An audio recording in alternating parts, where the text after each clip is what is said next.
Wednesday, December 17th, and we're 2 minutes late. Apologize for that as we try to get our tech going. We're working on getting a little bit of that CBC budget of $1.55 billion. They're not very generous with it, though. They're not really coughing it up. But it is Wednesday, December 17th. I'm Jim Check. With me, Iain Burns. Look at that hairdo he's got going on there. I wish I had hair like that. I'm in Kelowna. Rained lots last night. Windy as all heck, too. But it's still fairly mild here. Nation's capital looking any better? No, very grim. It's about one degree, so the snow is starting to melt, just makes it worse. Here's a small sampling of the stories we're going to cover today. Canadians want a pipeline while Liberals hitch wagon to falling stars. Climate failures around the world, yet Canada doubles down.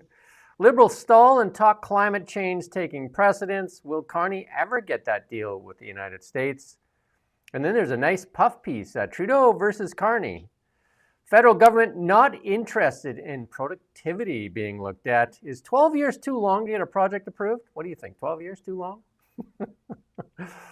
Ports are a major point of security weakness, so why not focus there instead of a gun grab? Food continues to skyrocket. Buy Canada. Is that working? Canadian government gave money for pro-Palestinian research. Alberta sees future in AI, while BC, not so much. And Liberals want more control over you. BBC says, so what? Imagine that. Trust being eroded. Why, though? And EB on the ropes. And the UK has angered the US. And the United States ramps up on Venezuela, tightening the noose, and Germany, just a mess.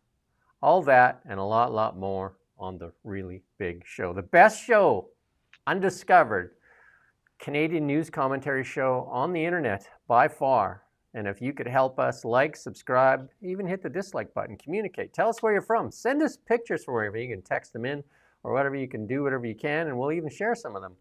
Send them to news@nowmediagroup.ca, and we'll put some of them up. There you go. Lots to talk about, though, today. But here's the big thing. The Carney Liberals ran on the pipeline. Even Jean Chrétien, they pulled Mr. Chrétien out of hiding there, and they got him to say, Canada will build a pipeline. Here it is 9 months later. We have no, I don't know what that is. There's that same person that has access to our files there. Canada wants a pipeline, though. 3/4 of Canadians now support constructing new pipelines to British Columbia or Eastern Canada, access European or Asian markings, marking a significant increase. Canadians want a pipeline. Pipeline, we said this all the time. Energy is everything. Pipeline, pipeline, pipeline. We're squandering our prosperity, and Canadians want it. But what, I guess, is the question. But what? Ipsos survey found that the support for the pipeline, even strong in Quebec now, with 60% of the respondents supporting the expansion of Canada's oil infrastructure. Among Western Canadians, figures over 80%. So what's the deal? Something I find really interesting about this survey is that it asks about the East as well, which isn't usually done. So it asks about Energy East, basically, that sort of destroyed attempt to get oil to Eastern Canada out the St. Lawrence and off to Europe and Africa and wherever else. And people are in favor of that too. But that's not even on the agenda. Like, nobody's talking about that. That's just completely dead. But that would be, I mean, how obvious is that? I mean, that should have been built like 50 years ago, shouldn't it? It's quite absurd that we're even having this conversation. But interesting nonetheless that it's something that, at least, I mean, according to a survey, this is just a couple of thousand people at the end of the day, but these pollster boffins seem to have a lot of faith in their techniques. It's very interesting to see that there's a willingness to have an Eastern pipeline. And also in Quebec, this looks at Quebec specifically, this poll. It finds that 54% of the people they want to develop their own oil in Quebec itself, which is quite interesting. So it's not just about letting a pipeline go through, but also actually developing their own resources. And it's something like close to 70% for gas. So it's, that Quebec, even though we talk about Quebec as being an anomaly, and it is, everybody talks about that because that's what it is. It's another country, it's another nation. self-described, and we think of them as being completely different to the rest of Canada, but maybe they're not that daft after all. They can see the direction the world is going in just as anyone else can. And apparently, what we were supposed to believe was kind of etched in stone, that Quebec would always hate natural resources, or particularly hydrocarbons. Maybe that's not true. Maybe they are willing to change because they see the threats around the world, and they see also this kind of lingering whiff of poverty that seems to be blowing across Canada. So it's very interesting. And I'll just say one more thing. It makes the Stephen Guilbeaults, Justin Trudeau, people like that, and also David Eby, Adrian Dix, it puts them in their right place. It puts them on the fringes, in the freak extreme. Barely anybody in this country agrees with them.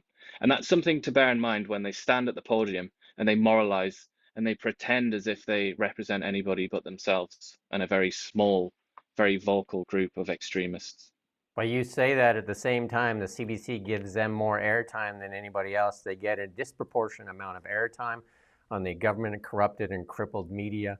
And that seems to be the message there. And we're going to show you the CBC later after we outline all the fraud, waste, corruption, incompetence. We're going to outline it all for you. And then we're going to show you the CBC like we do every day and show you what they covered. Then one thing going up in Canada is cost per viewership with the CBC. They continue to get more money as their viewership sinks.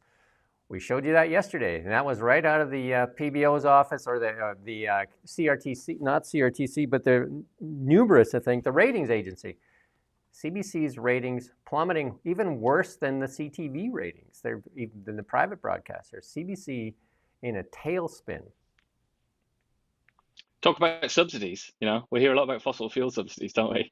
What's that for subsidy per viewer, per watcher of CBC? How much are we subsidizing that guy who wants to sit there and watch CBC? I mean, that is one hell of a subsidy. And we seem to want to hitch our wagon to falling stars. And one of those falling stars, Germany, used to be the fourth largest economy in the world. And it's basically after that Fukushima accident, when that tsunami hit Japan there, basically Angela Merkel at the time, basically in that anti-nuclear movement in Germany, they used that as a big reason to voice their concerns, and she basically shut down all the nuclear plants. Just some of them went off like right away, and then mothballed the rest, and then focused on wind and solar, and ended up having to really live off of Russian gas. And then the war started, and then they had to go to beg to Qatar for all that, and it drove up energy bills in Germany. There's a really good video on it. You can go watch the fall of Germany, really, as an industrialized nation. Like energy costs is everything, and some of the factories are starting to move out of places because they can't afford the energy costs. And that's the same thing in the UK. We're going to show you some of that later, how some big companies are saying they've had enough. They can't make stuff because the energy. And where is the Carney Liberals seem to want to focus their attention? They want to attach themselves to Germany. I mean, it's a wrong time. Like, you tell us how much you were just living in the UK. How much of a mess is it over there in the UK and Germany? You couldn't even. You had to ration. You and your wife made good money. You had to ration the amount of heat that you put on in your house. Yeah, well, I've said a few times that I'm currently reading this massive book by Václav Smil about it's called Energy and Civilization. And he goes through it in just the most extraordinary detail, where he talks about, the amount of gigajoules per capita per year required to have certain standards of living sort of throughout history. It's like really excellent book, like very sort of scientific. And he spells it out. It's there in black and white. You need a certain amount of energy, access to a certain amount of energy as an individual, as a family per year to be comfortable, basically, to be rich, to be prosperous. And in places like Britain and certainly Germany, they don't have enough energy. And that's just, we're talking about just on the personal level. Germany is a gigantic industrial titan, or it was at least. They processed chemicals.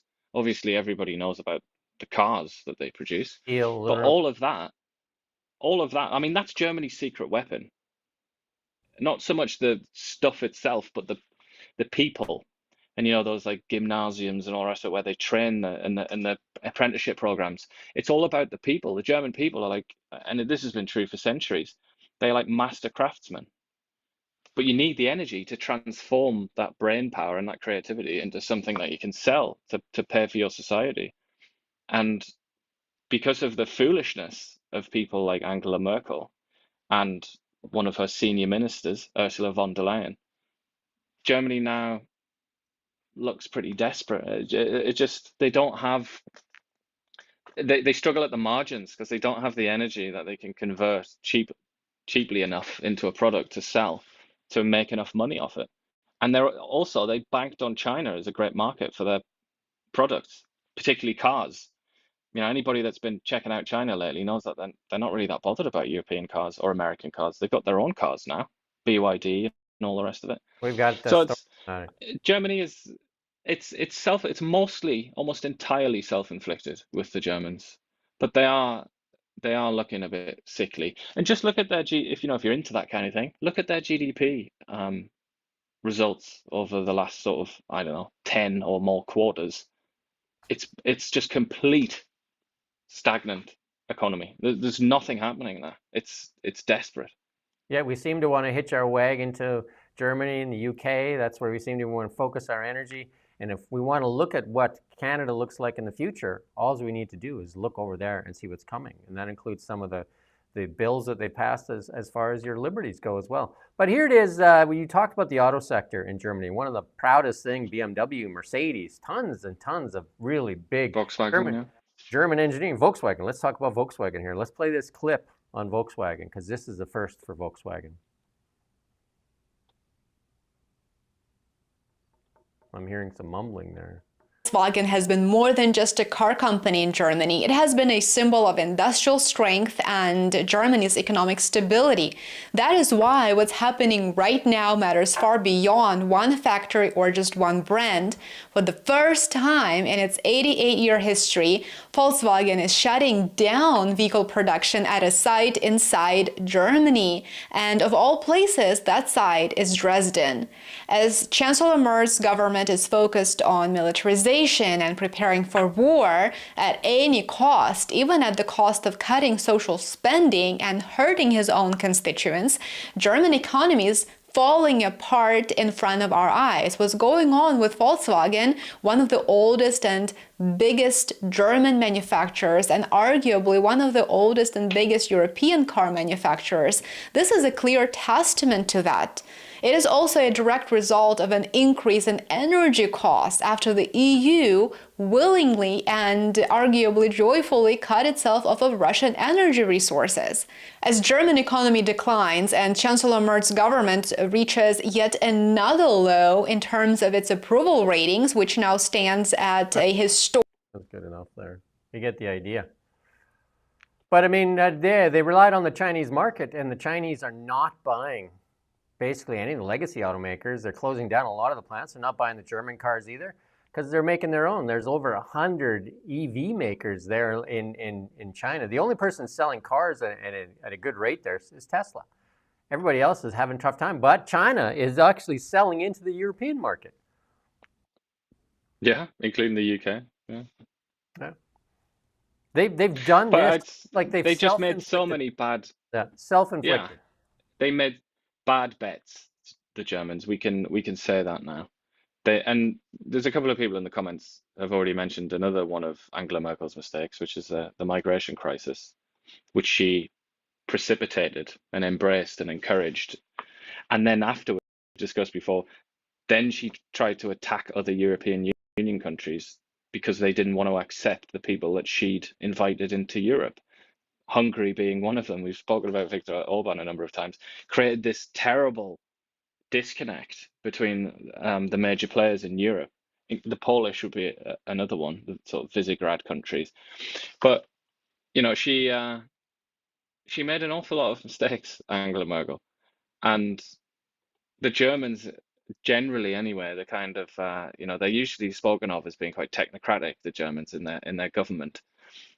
Which we're supposed to like that, aren't we? Like Mark Carney's discussed, he's spoken of as a technocrat, isn't he?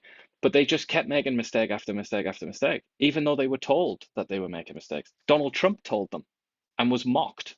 Yeah. I mean, Donald Trump told them way later than everybody, like Ridiculed many them. other people had figured it Yeah. out. But Trump was quite a prominent voice Yeah. and said to them, don't attach yourselves to Russian gas. Don't make that the sort of heart of your business model because it'll backfire. Sure enough, that's exactly what happened. Then they decommissioned the nukes, as you said. People said, nah, don't do that, mate. That's a bit silly. Now we look and we get to see just how silly it was. I mean, but it's beyond that. There's also the energy Wende, like the great energy transition that they talk about, where they just put loads of solar panels in Germany. Solar panels in Germany. I mean, if you're in Germany, it's not a sunny country. Pretty, just an immediately stupid thing to do. And wind turbines, of course. It's all blown up in their faces. And it's quite consequential because obviously Germany is the most important country in Europe and the biggest economy, the most powerful country. Kind of matters what happens there. And nothing good is happening, really. I mean, from an American perspective, you might say, well, a lot of German companies are coming to America. That's a good thing. But it's not a good thing for Europe. And certainly if I was the leader of a middle power like Canada that was sat on top of America's head, I don't think I would put all my eggs in the European basket. So that's the sort of Canadian context, isn't it? Why would you want to go over and hug this individual that's on fire and dying? It just seems like a very peculiar choice. There's that old saying, hitch your wagon to a rising star. We seem to be doing to a falling star and following them in the same footsteps. I mean, the climate agenda, the migration thing, like we had record migration into Canada as well. Climate change agenda seems to set our policies over the past 10 years. And here's Mark Carney doubling down in this radio interview on Radio Canada. Let's listen to a small clip on it. We have a policy and regulations and restrictions, but there hasn't been enough action.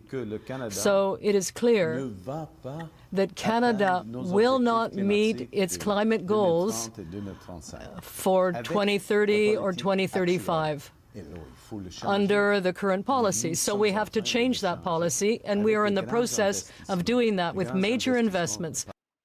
We have a policy and regulations. But, what he's talking about there is CCUS. Brookfield heavily invested in CCUS, and that's how, that's their latest thing they're going to pitch is CCUS, how it's going to change the world. It's going to change the balance sheet and the revenue income statements for Brookfield. But I don't know if it's going to change anything else. CCUS has been, even some of the climate people have talked CCUS down, but Carney seems very hot on CCUS. Including Stephen Guilbeault. He's not by it, is he? I mean, but he's not the only one. They look at it they just look at it as another kind of subsidy, don't they? And that's the language that Stephen Guilbeault uses to describe it. They're not happy about that because, dare I say it, gentlemen, with a lot of people in that movement, I don't think it's really about practical outcomes. I don't think it's about like this is how much CO2 has been removed. Like we're going to do this. I get the feeling that it's more about an aspiration to be poor. That's what I think it's about. I think it's a desire to have less. It's a kind of some people are going to get more. Some people will get more. I mean, there's people that benefit. We've seen this before. Even Stephen Guilbeault, who was pushing climate agenda, they won't release the documents, so we don't know. Like the alleged $200+ million that went into companies that he's a part of. I mean, Carney won't release a lot of the numbers. Brookfield won't talk. We have nothing done on the $6.6 billion tax dodging going on. But I mean, just search on the internet. CCUS. Who's a big investor in CCUS? Carney's speech at the UN, talking about moving money from weak hands to strong hands. Strong hands being in government, moving it out of the Net Zero Alliance, the banks that invested heavily in CCUS, and see no path forward for it because it's not. The United States says no. And people don't want it. Japan, Korea, and Germany signed deals with the Americans for LNG, and there's no CCUS attached to it. Carney promised two major things: a pipeline, and Canada to be an energy superpower, and a deal with the Americans. Neither seem forthcoming. And here it is here in that same thing. They're still blaming Doug Ford, and Doug Ford definitely didn't help the matter. And then in another interview, this is the U.S. ambassador, Pete Hoekstra, who didn't. I watched the interview. We're not going to play it here. I watched the interview, but he said that they were really close. But he said until it's done, it's not done. But he said they were really close to deal, and Doug Ford definitely threw some a monkey wrench into. But you and I talked before. Was it really close? What I mean, it's hard to say. Until it's done, it's not done, right? Like Doug Ford definitely didn't help things, though. Yeah, and I would just say Hoekstra knows nothing. Like he's just a complete clown. I'm sorry to break the fourth wall, but he's just such a gigantic fool, isn't he? He's an insufferable fool. And then But Mark, sorry, go ahead. As for Fordy baby, we already know, don't we? It's like it's live. It was recorded live. We saw Donald Trump's reaction to that ad. He did not care. Quite the contrary, or he didn't care about it in a negative way. Quite the contrary. He was almost like, "Yeah, well done. Like that's how you've shown." Kind of. He didn't care. So obviously, it's not to do with that ad. Are we honestly still having this conversation? I mean, it's so obvious that that's not the case. Mark Carney seems to be about the only guy other than Trump that is the truth, because it's convenient for Mark Carney and it helps to explain Mark Carney's own failure to get a deal with the Americans. And then this one here in MoneyWise and Yahoo Finance, Mark Carney warns U.S.-Canada economic relations is now over. And we've heard that from Mark Carney many times. The jobs of workers in our industries are now affected by U.S. tariffs. We know this, all this stuff. Simply, the good old days are gone and won't return. Our relationship with the United States will never be the same. And that's what we talked about yesterday, and a lot of the high-ranking liberals now saying that maybe we'll get a deal when we sign the new Kuzma deal. But Donald Trump has made some noise that maybe he'll do a deal with Mexico and a deal with Canada separately instead of in a joint deal. So we really don't know what's going on, but it doesn't sound like any deal is forthcoming. And I did watch a piece on forestry. We'll talk a little bit about forestry later. Canada exports to the U.S. in softwood lumber at the lowest it's been in 5 years, and that was put out by Bloomberg this morning. So the softwood lumber industry, I mean, it's always been a point of contention no matter who's been the president of the United States, but back to Chrétien. But I mean, right now at the lowest, and we're seeing British Columbia reeling from that as well. British Columbia with sawmills closing time after time. I have an interview with the BC NDP forest minister on Friday, and we're going to ask him some questions because we don't seem to want to fix the things we can fix. And one of those big things that the industry is complaining about is access to fiber. So we're going to ask that question. So I'm sure if Ravi Parmar's people's watching this, make sure you're ready for that question. You shouldn't have told them. You shouldn't have given them a heads up. Well, we'd like an answer. I didn't want to just like, I'll have to go talk to somebody. So there's you put this in here. There's a puff piece that the CP. Imagine that CP doing a puff piece for the Mark Carney, the Prime Minister of Canada. Imagine that, the Canadian press doing, and throwing our former friend. What is it? He actually has an award from this show, right? He is a Hall of Famer, Fool of the Day, Justin Trudeau, for what he did to the Canadian economy here in Canada. And for what reason? Now he's got a like a steady girlfriend, Katy Perry. I think they went official on Instagram, of all places, right? That's one thing that the Liberal government seems to be very good at. Francois-Philippe Champagne, Melanie Joly is the Instagram. But Trudeau. And it says here, yeah, very performative. So that's kind of appropriate, isn't it? Because that is what he is. And then saying Carney couldn't be more different. I don't know. There's a lot of puff pieces there. And a lot of And I don't remember Justin Trudeau sitting down at a desk and pretending that he was signing an executive order in the Oval Office. First thing I mean, talk about performative. Yeah, first thing he did. And then his wife called herself the First Lady of Canada. I'm just like, that's never existed before. But somebody says in this, the professor of politics there interviewed for the piece says Mark Carney doesn't wear colored socks. So that's what matters, right?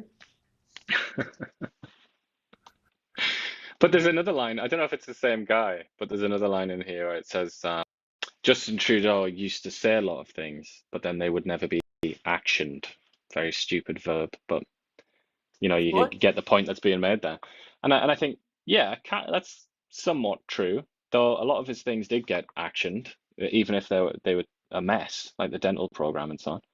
But what about Mark Carney? He's said a Nine lot of months. things. He's like 9 months. announced a lot of things, but where's the actioning, you know? There's a lot of catalyzing, but where's the actual results? As things stand right now, obviously it's early days, but as things stand, Justin Trudeau, in comparison to Mark Carney, was a doer. He did things. He actually did things. One of the TMX, first things he did was that actually happened. That's uh, physically there and real. What's Mark Carney weed. actually done? What can he point to that's real? Justin Trudeau, one of the first things he did was legalize weed. Yeah, he did. Like, say what you want about Justin Trudeau, and obviously his reputation seems to decline as each day passes. But he has like a physical, real legacy. He actually really did things. Mark Carney, so far, were he to resign tomorrow, what would you say? Got rid of the carbon tax, the consumer side of the carbon tax. What else has he done? I'm at a loss. I don't know. Nothing.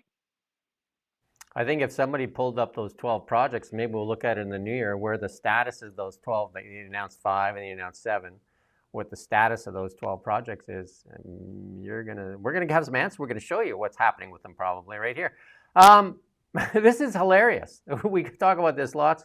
We show you, because it's bonus time in Ottawa. I gotta remember that it's bonus time. It's Christmas. It's bonus time. 90 to 100%. We did the story about a week ago. 90 to 100% of federal bureaucrats waiting in line for their check, and most of them have already gone home, and including the MPs on that 6-week vacation. But you know, some of the bonuses, like the Canadian Infrastructure Bank, the average bonus was $86,000. Are you getting that this year? If you're watching the show, are you getting that kind of a bonus? And 90 to 100%. And then one lady that was making over 177 grand wasn't showing up for work, didn't get her bonus because she wasn't there to pick up the check, and complained, and they gave her check. Why not, right? But here the federal government is rejecting a call from the working group to measure productivity across Canada's public sector, arguing doing so would not readily align with its priorities. Well, what would its priorities be? What priorities would it be? Sorry, it's like, oh, sorry, I think we should monitor you to have a look at your results. It's like, it's not really my priority right now. Can you imagine trying to pull that off in the private sector? You know what I mean? Like, it's Canadian taxpayer dollars, and they're saying, you know, then somebody says, well, we need to make sure that you're actually, you know, we're Canadian taxpayers getting value. No.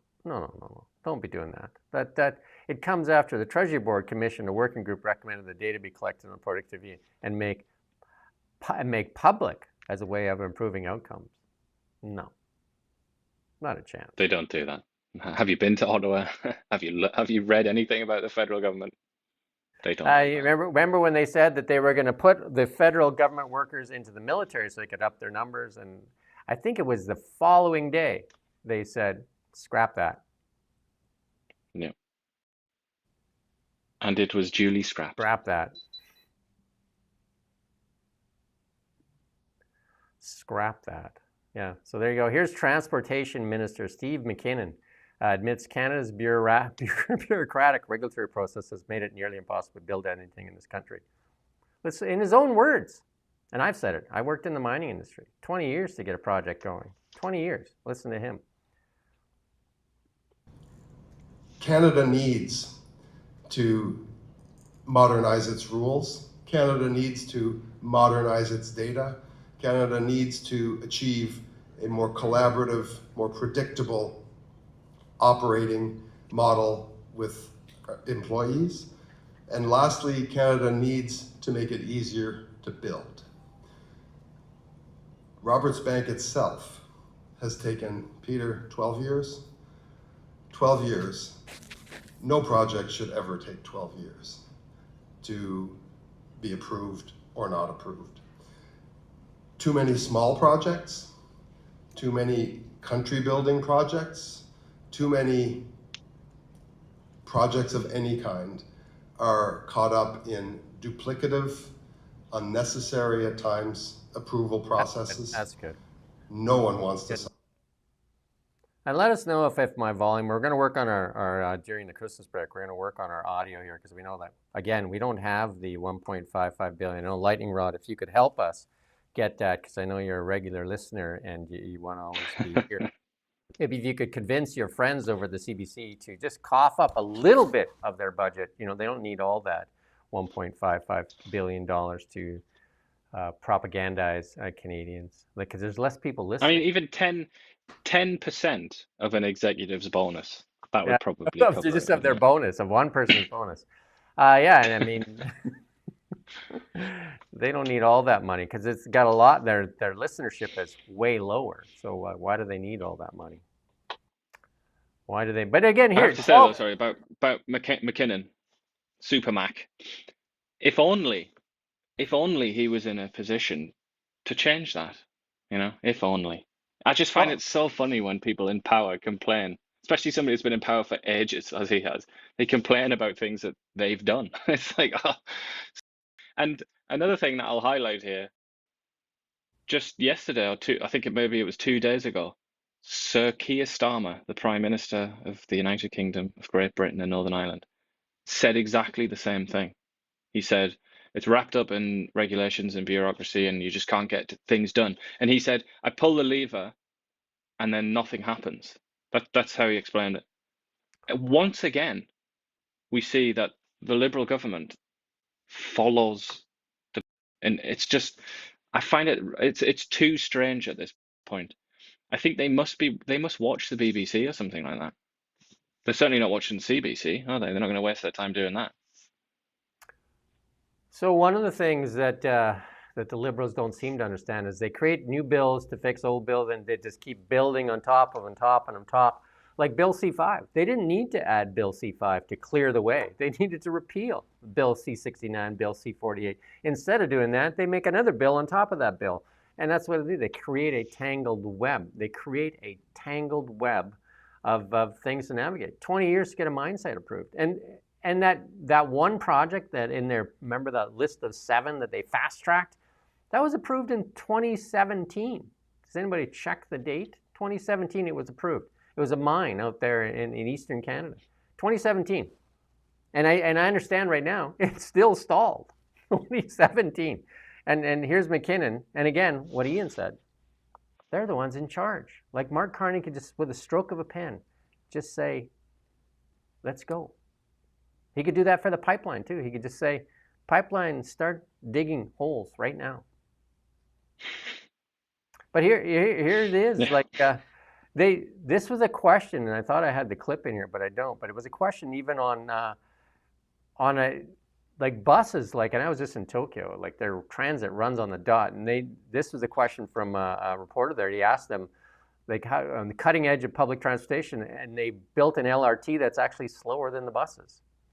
And then for some reason, we don't have the clip in here for some strange reason, but the Ottawa as well. Ottawa has a little light rail system as well, and it's just constantly, people are constantly complaining about it, that it's just a waste of money, it doesn't work.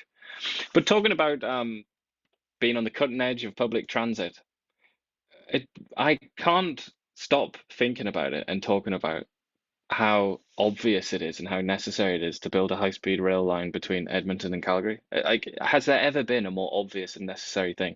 Yesterday, I was looking at population, like a really cool map. It's like population density map, and as most people know, if they know anything about Alberta, between Edmonton and Calgary, there's the two fat density points, and then there's like a little snake, like a little line that connects the two.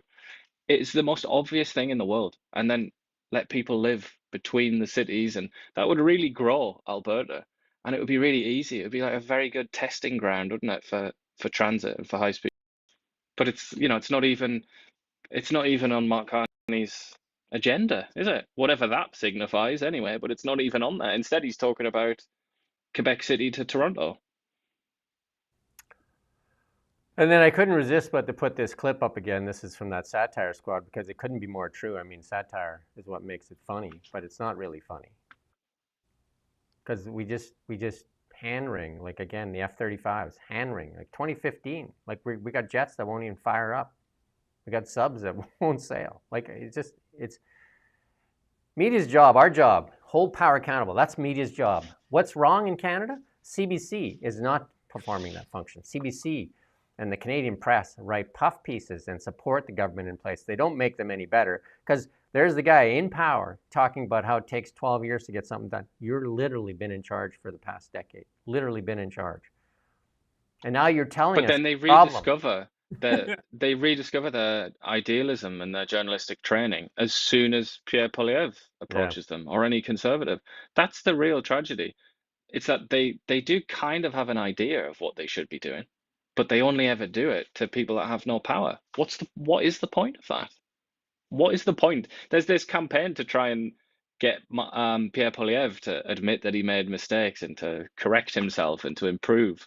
A media-led campaign. Why are they focusing so much on the leader of the opposition, who's ultimately not really that powerful or significant a figure, when the Prime Minister is, right there? Even in that CP puff piece, they mention right down in the article, and just totally, like, they just mention it and just drop it.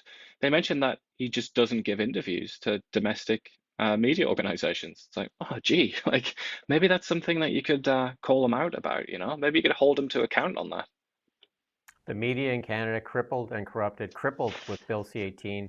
We say it all in all so many times, and then corrupted and at the begging bowl. And the CBC, not at the begging bowl, they're at the trough. They're actually feasting on it. The same with the CP, feasting at the trough. And then the government buyback program, the gun buyback program, over almost $1 billion, $750 million being slated for that. And I think they've spent about $50 million so far. And how many guns have they got back so far? That's zero. And here's the real problem. Here's the real problem. And here's a little clip here from Global. Hey, how can you say, based on all of the evidence, that the status quo is acceptable? Well, I don't think I said it was acceptable. What I said is that we're in a process of continuous improvement. I haven't heard a single specific, Minister. Well, again, there are things, there are security. When we are talking about security, we're not going to be specific about methods, about techniques, about resources. So when it comes to port security, the line from Ottawa continues to be, trust us. Jordan Armstrong, Global News. How many stories and interviews have we done saying most of the guns, and I've interviewed an RCMP, a former RCMP, and now MLA, they know where the stuff's coming from. It's coming through the ports. It's coming through sea cans full of guns and drugs. And yet they're going after the registered gun owners as opposed to spending that money there. I mean, they could talk to the frontline cops. There were stories that they even have people put tags in their cars, and they say, my stolen car's in that sea can right there. Cops are like, no, can't go in it. Like, it's just like comedy. The more you read about it, though, the more you acquaint yourself with the actual facts, the more perverse it seems. Not only that the government does hunt and persecute legal gun holders, but that people ask for that to happen as well. Voters demand that. Whenever there's a shooting, anyway, we're seeing it in Australia right now. It's like, yep, first things first, let's go after farmers and hunters and people like that who have guns and who had to, pass an exam and have to be inspected by the police and all the rest of it. Let's go after them, make their lives hard. Why? What is this? It's just so strange. It's like, it's almost like a cargo cult or something. It's like doing something because you think it's gonna work, but there's no evidence whatsoever that works, while you just leave reality to the side, the actual problem is just left, and you hunt down. It's like chasing ghosts, isn't it? It's so peculiar. And then the cost of food exploding across Canada here. We're going to listen to, we follow a food professor. He's one of Canada's biggest voices in food, a professor at one of the universities. Let's listen to what he has to say to Sylvain Charblet. Was more than double the inflation rate last month, year over year. Fruit, beef, and coffee are the main culprits. With more on this, CTV's Jeff Keel joins us now live. So, Jeff, what does this mean for those of us who are hosting Christmas dinner this year? It appears most of the dishes around the big meal will cost you more, but there is a chance you might find a deal on the main course. As grocery shoppers stock up for the holidays, they continue to deal with rising prices. It's very hard to get by with the prices that are rising right now. We have to mix match what we can grab one month and what we can the other month. The cost of food is extremely high. Like, everything's up. Statistics Canada says grocery food inflation rose in November year over year by 4.7%, greatly outpacing the consumer inflation rate, which was 2.2%. There are a few places at the grocery store that are safe places to go if you're on a tight budget, unfortunately. Stats Can says fresh fruit, beef, That's and good. coffee. That's good. Yeah, and somebody pointed out, Diana, I think regular listener here, $11 for the lowest rung. That's what the tax, Francois Philippe Champagne keeps saying, that we give Canadians a tax break. You can do that better than me. The accent, tax break, $11 for the low end. But to be fair, the average family, the average Canadian is going to see about $260. But the Liberals are touting, $800. But I mean, if you take food inflation into account, and all the other taxes that have gone up and all the other things that have gone up, that's, there's not much of anything available for Canadians. No. And more so that, they got this buy Canada policy, buy Canada, buy Canada, buy Canada, yet Mark Carney doesn't even do it. He moved Brookfield to the United States, and most of investments are in the United States. And Costco is as busy, and I'm sure it's, you go to Costco, I'm sure, because most families have to, because it's the places where you find some of the lowest prices. And Costco is one of the busiest places in Kelowna and one of the busiest places across Canada. But it is an American company. Except in Quebec, I guess there is, Costco isn't the number one in Quebec.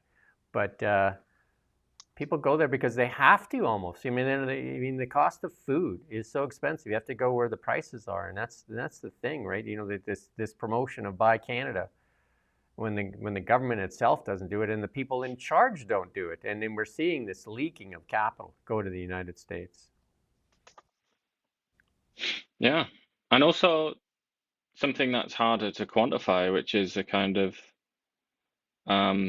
a loss of trust and faith in these people who tell us to buy Canadian, in the sort of the entire democratic system, but particularly the government, people in power. We all know this, or maybe the cynics among us know this, that they're not really on the same boat as us, are they? But they're trying to pretend they are, and they're trying to tell us to do things that they don't even do themselves. And that is, when there's that disconnect between the leaders and the led, that can have a huge impact.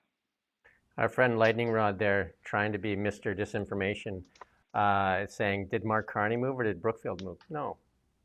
Mark Carney's name was at the bottom of the letter. He was the person. Chairman of the board. He was the CEO. He wrote it. He signed it. So come on, man. Come on. There's things that they call in the liberal world, what they say is useful idiots that will go out and spread misinformation and try to put that in people's minds. And that's the thing, the liberals will tell you about this campaign of misinformation and disinformation, and they best find a mirror. Here's Tiff Macklin. Asking about a digital currency. We have polled Canadians about this, and to be frank, there's a wide diversity of opinion, because this is what's being pushed in Europe. The falling star we're trying to attach ourselves. They're really pushing hard on the CBDC. And here's Tiff Macklin on the digital currency. Now you say there is no interest on the part of government for that, but what about businesses and consumers? Would they like that to move faster in Canada? Well, in terms of other central banks, I think we're primarily talking about the European Central Bank that has developed a plan to introduce digital currency. As for the other central banks,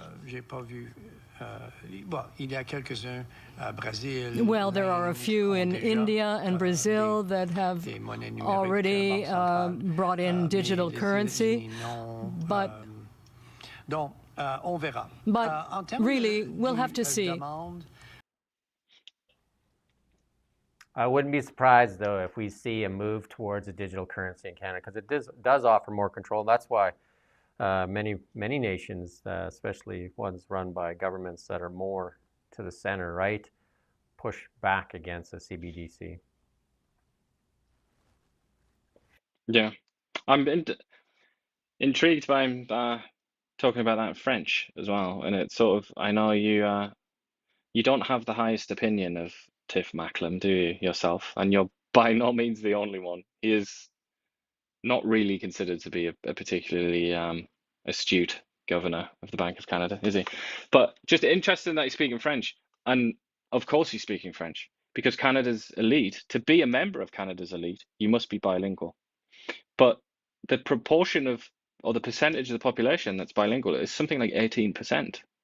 You know, it's under 20%. It's a relatively very, very small proportion of the population. So when you're fishing in this very small pool, is it any surprise that we get duds? You know, I can't be the only one that thinks this, but at what point do we acknowledge that this official bilingualism maybe is an enormous disadvantage when it comes to trying to find people who are actually good at their jobs to lead this country's institutions? And I would just caution people not to go after the whatever that easy, crappy kind of like stuff on Carney. There's so much stuff out there that is like legitimate stuff that could be talked about in Canada, in the politics and in the policies. And I think that's a better way to kind of like move us to a better place. Here's another one. Like, for example, from Holly Nolan Blacklock's cabinet advisor Amira Eljaba, I can't pronounce it, Eljawabi, secretly, look at that word there, secretly paid $80,000 for a pro-Palestine research to counter alleged disinformation. Imagine that, by MPs, senators, and media. And that's from Access to Information Records.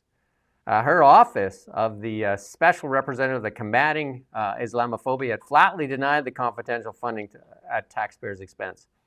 Why tell the truth? Remember that other, the deputy minister to Melanie Joly said, confessed to lying and then said that he wasn't told to lie, after Joly said that it was Stellantis that asked for the redactions.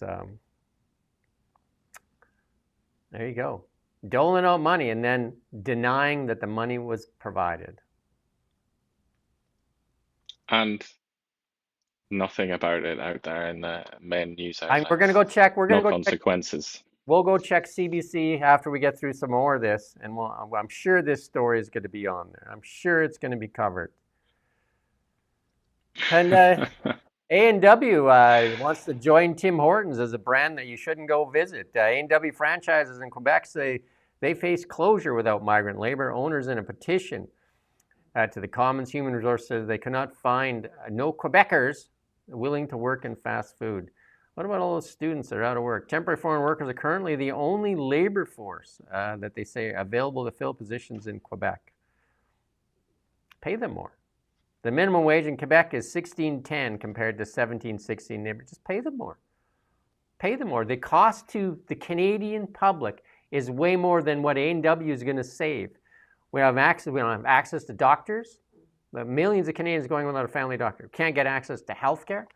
Rents have skyrocketed. So who should pay for subsidized A&W's HR? Canadians pay for it. Pay more. If you raise your rates, they are demanding a subsidy. Yeah, that's the only way to phrase it. Yeah, that's the only way to look at this. They are demanding a subsidy from taxpayers. Yeah. And Canadians pay for it. Canadians pay for it. So every time you go to A&W and get them, and they refuse to pay Canadians a fair price because they say that you need to subsidize them, and then you can't access healthcare, you can't get cheap enough rents or mortgages or any of those other things because A&W needed it so they could fill their bottom line and sell you a $20 fast food meal. Come on, stop going through the drive-thru. That's it for Tim Hortons and A&W. They can't pay enough people. Canadians subsidize it by not having access to healthcare. Canadians subsidize it by paying higher rents. Look at the immigration things. This is absolutely ridiculous that these fast food joints are asking you, the Canadian, to subsidize them. But they're also just being very, very deceitful here, aren't they? Where they're saying Quebecers just aren't willing to do these jobs. You know what it takes to maintain a civilization, you know? What does it take to maintain somewhere like Quebec? You need people have to actually get their hands in shite, just to put it bluntly. People will do the job if you pay them the right amount of money and you create the conditions For sure. that they will volunteer to do the Supply job. and People demand. will do the job, but you do have to pay them. That's economics. That's a free market. It's just like I would like to go and have, a massive, gigantic bar of gold or something like that, but I don't have the money to pay for it. It's like, okay, that's the market. The market works there. You have to be willing to pay for it. You can't just be given things, but they just have this kind of entitled attitude, don't they? Or it's just like, oh, and I'm talking about the businesses here, not the workers. They have this entitled attitude. It's just like, well, we should have people come in and we should pay them this much money. It's like, no, that's not going to work. The economics, that's just not, that is not ever going to work. So you must change. But instead they ask, that Canada changes, that the laws change. It's just the cheek on these people is astounding. Yeah, they say low-wage migrants hired by restaurateurs were capped at 20%. They want basically what the UN called in a report, slave labor, modern-day slave labor. Pay a fair rate. Like I guarantee it, if you pay $40 for somebody to cook a hamburger, I'd be there lining up to cook the hamburger.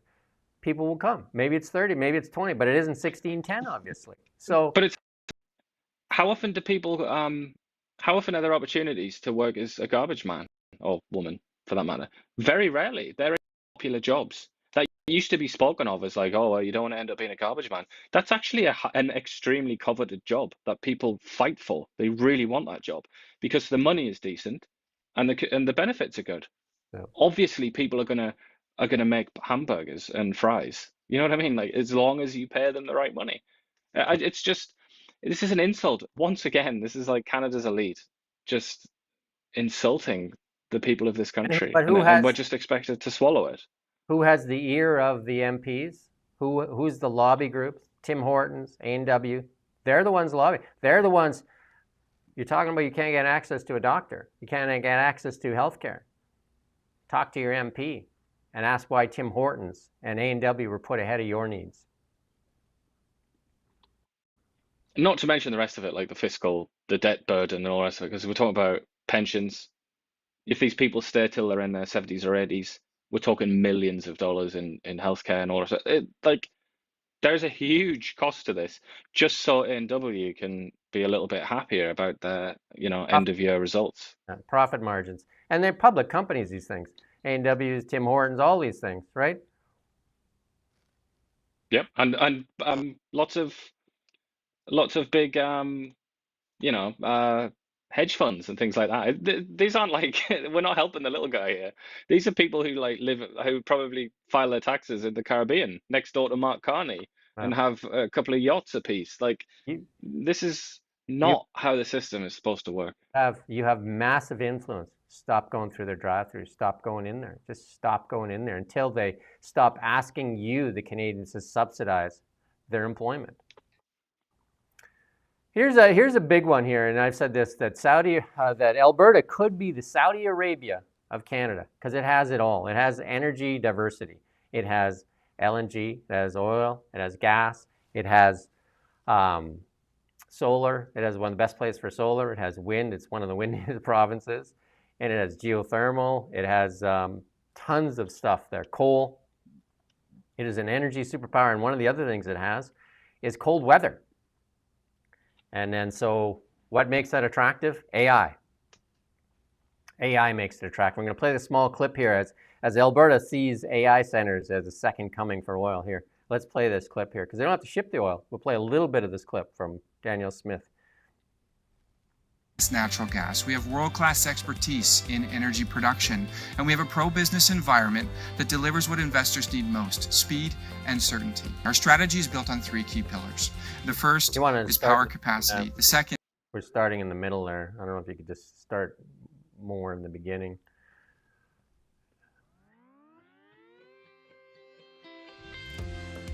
Artificial intelligence plays a greater role in our everyday lives. AI is behind all of the newest technologies we rely on to make our lives better, simpler, safer. But as AI grows, the companies at the forefront of that AI technology need bigger and more powerful supercomputers to train better models in order to use AI to solve problems in new ways.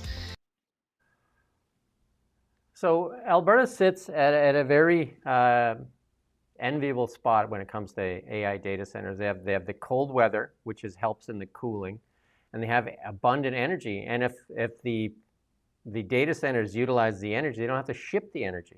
So I mean, it's a great place. And in the States right now, many of these massive tech companies are looking for energy. I mean, Microsoft is firing up 3 Mile Island. Imagine that. They're firing up 3 Mile Island, the old nuclear plant that they closed down, because they need the energy. Many of them are looking for energy. I mean, a lot of the data centers are going to where the energy is. Canada, Quebec has lots of hydro. Alberta has cheap LNG. And man, this stuff that's going on there. And what did British Columbia say? No. I remember in his speech. It highlight in this this article, which is on our website, it highlights that contrast, that very contrast, where it says the options are, like when it comes to the data center revolution or whatever, the options that you have are build more energy, like build out easy regulations so that you can build more and then fuel that, or don't build more and just limit who can use energy. Basically, it's like ration it. And BC has chosen the rationing option. Alberta looks like it's positioned to choose the other option, to generate more electricity. I mean, Alberta is definitely the economic engine of Canada, and it continues to get treated like the ugly stepsister by the CBC and the other mainstream media that live off the handouts of the Liberal government. And thank someone commenting on the suit. We're trying to get Iain in a suit here. We don't have the budget of the CBC, but we managed to scrape a couple bucks together and get this spanky tie. And Iain's got a couple ties and shirts there waiting. So we're going to try and get in there. What do you think? This is a nice shirt. It is. You know, I think. Yeah, nice color. I mean, don't forget, we started this show about a year ago, and I was wearing a hat and got a lot of grief for that, for the ball cap. I mean, from the mayor here in town, he says, I can't take you serious if you're going to wear a hat. So how about a haircut for the hippie? There you go. I mean, I would love to have his hair. I mean, I would rock that. I am intending to get my hair cut. So I'm just going to say that so you don't think that I'm doing it because you're bullying me.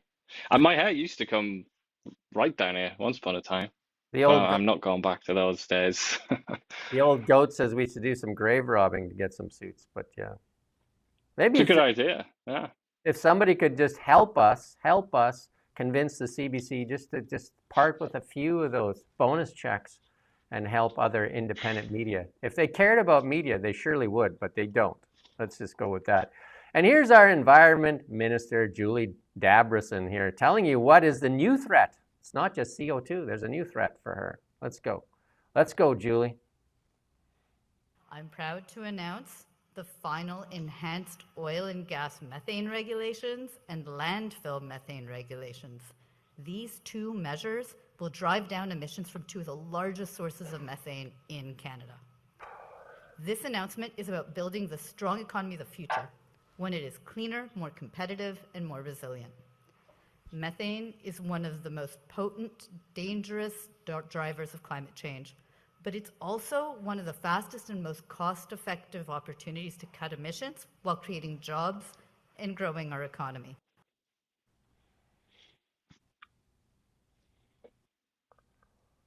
I'm sure the people in Alberta, when they hear that, in Saskatchewan, they're just like, here we go again. Here we go again. Being justified again by talking about climate change. It just doesn't seem, it doesn't matter how many times these people are told that Canada can't have climate change. They don't listen, do they? They don't care. Yeah. And there was a former communications director or something like that. You know, you'll probably know who she is. She appears on Vasi Capellas' show from time to time. She was on there. First thing she said in relation to this, because they were talking about this story in one of those panel shows. First thing she said was, oh, you know, we got to get rid of this methane. Like, everybody knows about the forest fires and everything, you know, like, we got to cut down on. It's like, for God's sake, will you people ever learn? Will you ever spend even like 20 minutes. Just watch like a 20-minute documentary or something like that. Please, please, I'm begging you. Please learn about the science. There's no connection, really, not any truthful connection between methane emissions in Canada or CO2 emissions in Canada and forest fires in Canada. There's not really any connection whatsoever. It's small as to be pointless. It would be an insult to people's intelligence to link those two things. But here we are, we're still going along with it. We're still on this bus. And it's just, at this point, what is the point, really? I feel like we might as well just give up. Just let them win. Climate religion. Lightning Rod is pulling out his robes there and showing us his robes. Anyway. But what do Canada's emissions have to do with that, Mr. Lightning Rod? That's the question. What does Canada have to do with that? That Canada can cut back, shave around the edges of emissions, and that this will lower the chance of forest fires. No. If you think that, you need to go back to the library. There's nothing Canada can do. Canada is such a small contributor to emissions that it's to talk about it in that kind of language. Anyway, let's leave it because we don't want to get into this long arguments with Lightning Rod. He can just continue doing his thing. Most people aren't. Anyway, I interviewed John Carpe yesterday from the Justice Center for Constitutional Freedoms. It's a good interview. You need to go watch it. And they published a new report, Death by 1,000 Clicks, and of the continued censorship of Canadians here, the continued squeezing of your rights in Canada.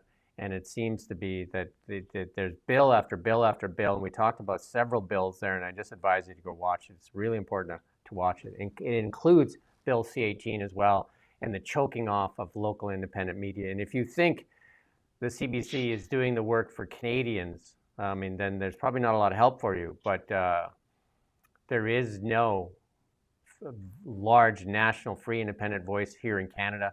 And that's what we're trying to do. And we ask you to help us spread the word by like, subscribe. We even like Lightning Rod in here. Any comment, it helps.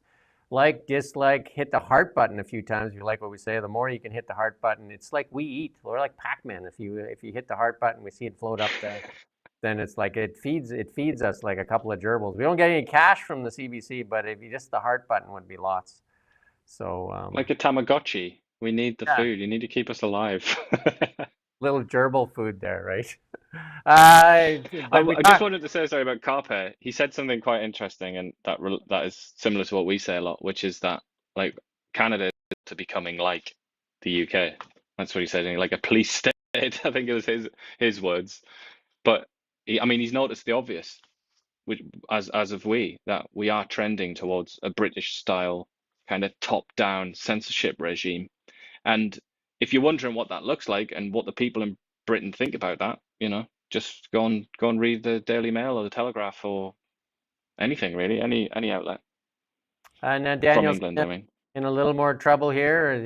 As Skate Canada says, it's not going to have any events. We're going to listen to this small clip here on Skate Canada.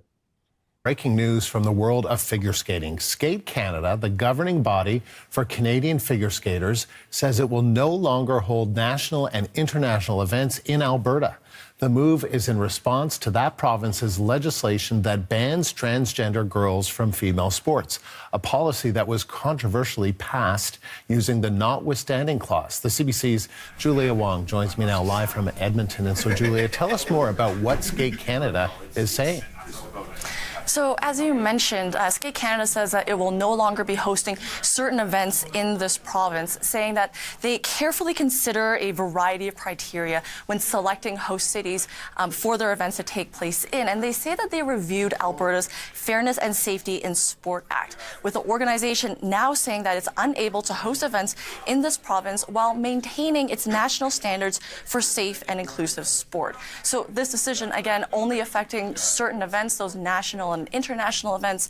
And the organization is also saying that this doesn't affect Alberta skaters from participating in Skate Canada programming and competitions. But obviously, this is a very big development in a story that has been a very big story in this province when it comes to who can and can't participate in sports in Alberta.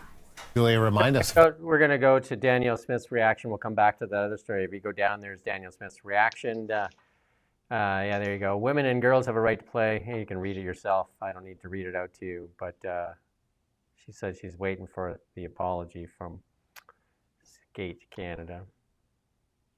But here's another example of the main media outlets in Canada just not even attempting to do their job when it comes to the question of the transgender issue in general. They just haven't even tried to do their job. They haven't lifted a finger to kind of allow a conversation to take place nationally about this subject. So it's been pushed to the fringes, and it's had to occur on like social media and things like that, because these people are just they saw right away that it was controversial, and they thought, all right, well, I'm not going to talk about it then. It's just, that kind of cowardice has massive consequences.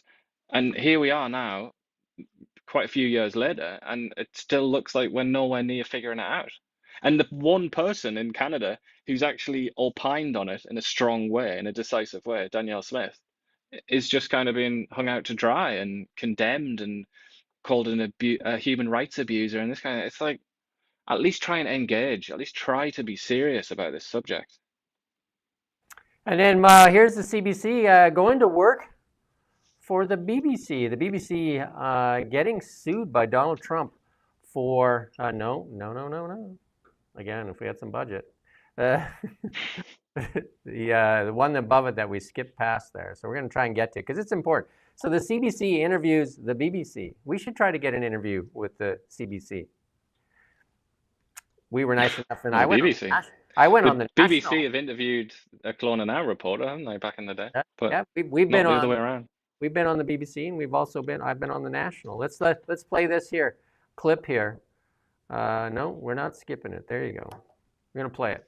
U.S. President Donald Trump has filed a $10 billion lawsuit against the BBC. He's accusing the British public broadcaster of defamation and unfair trade practices. His lawsuit stems from a documentary that involved the editing of a speech he made in Washington ahead of the January 6th Capitol riot. The CBC's Crystal Gamansing is on this story for us from London. So, Crystal, walk us through what's in this lawsuit.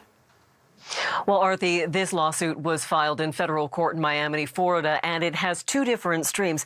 Donald Trump's legal team is alleging that the BBC defamed him, but they're also saying that the BBC violated Florida's Unfair Trade Practices Act.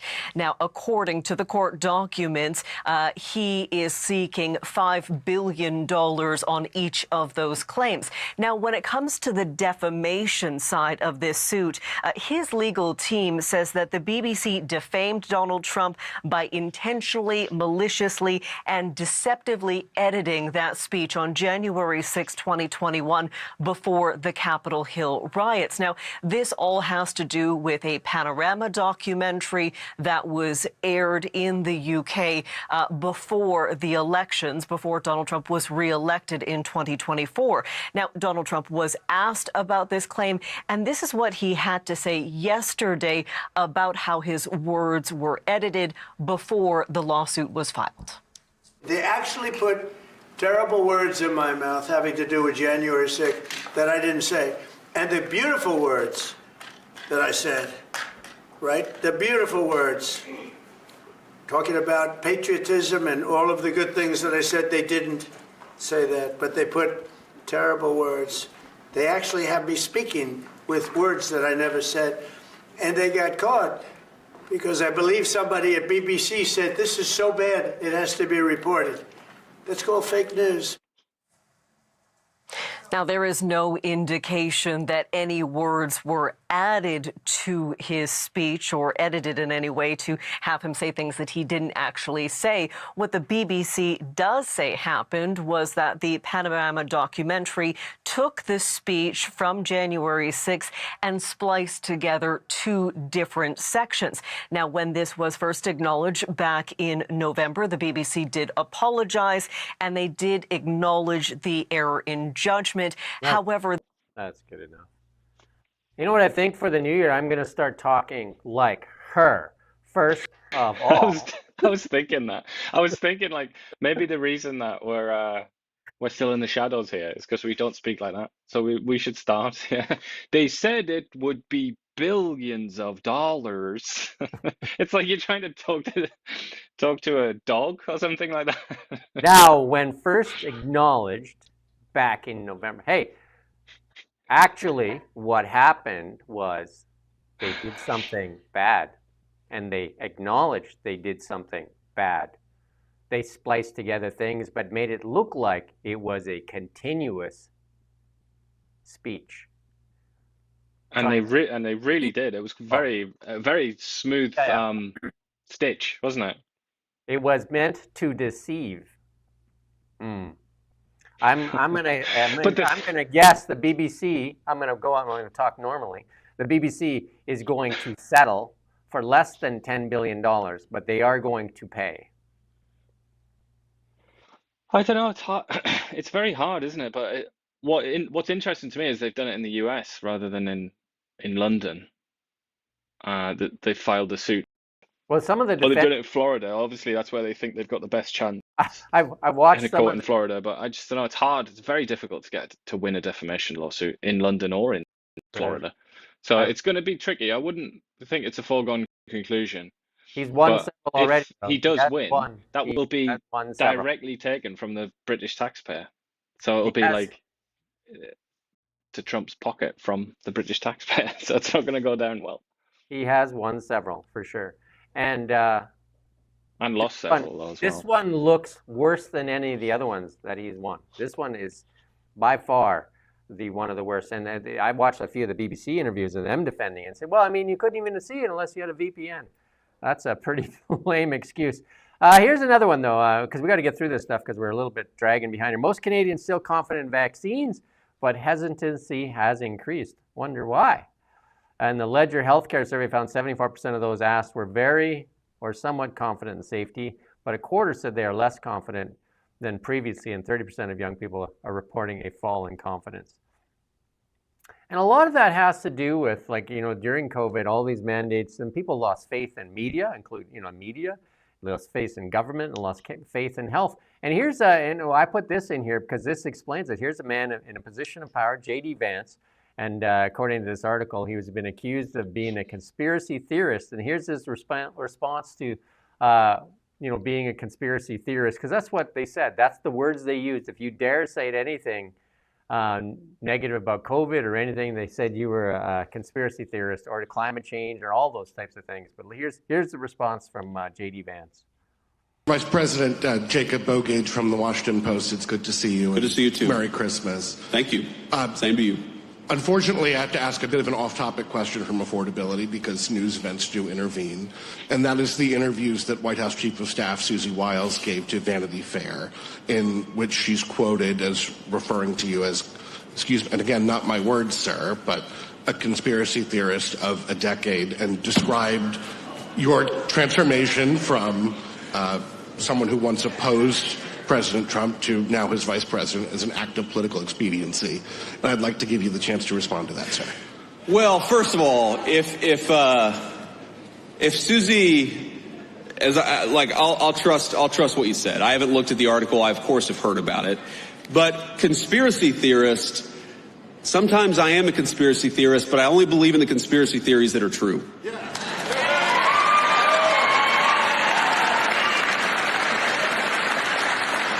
And by the way, Susie and I have joked in private and in public about that for a long time. For example, I believed in the crazy conspiracy theory back in 2020 that it was stupid to mask 3-year-olds at the height of the COVID pandemic, that we should actually let them develop some language skills.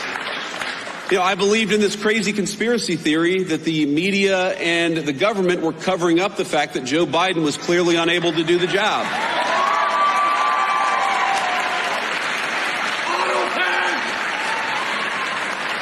And I believed in the conspiracy theory that Joe Biden was trying to throw his political opponents in jail rather than win an argument against. Good. You get the idea. Get the idea, right? And indeed, and the question is being asked by the Washington Post, by journalists from the Washington Post, which loves a good conspiracy theory and has on many occasions indulged in them. One example being the Russiagate, the idea that Hunter Biden Trump laptop and the Russian government were in league with one another to try and subvert American democracy. That was and is a conspiracy theory. It's untrue. It's a false conspiracy theory. I mean, it's like one man's news story is another man's conspiracy theory, apparently. And like we could go on the New York Times or the Washington Post website right now, and we could point to certain things that I would argue qualify as conspiracy theories. So it's like that term, conspiracy theory. What does it really mean at this point? You know, it's kind of it's like many terms. It's kind of been it's been denuded of its meaning. They used it like they used anti-vaxxer to discredit and to devalue people during the COVID crisis. Anybody that spoke up, including doctors. I interviewed doctors and nurses that were fired, and I took the vaccine so that I could speak out. So they couldn't call me an anti-vaxxer and still speak out. I refused to use my vaccine passport. I asked other people to refuse to use it too.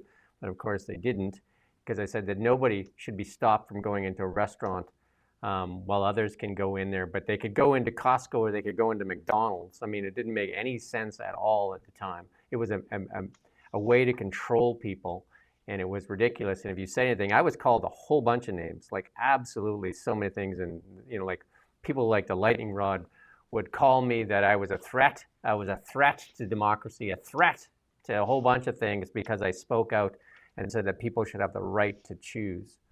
But we covered the truckers rally too. We talked to people from the Okanagan, and we were sent so much hate mail on it.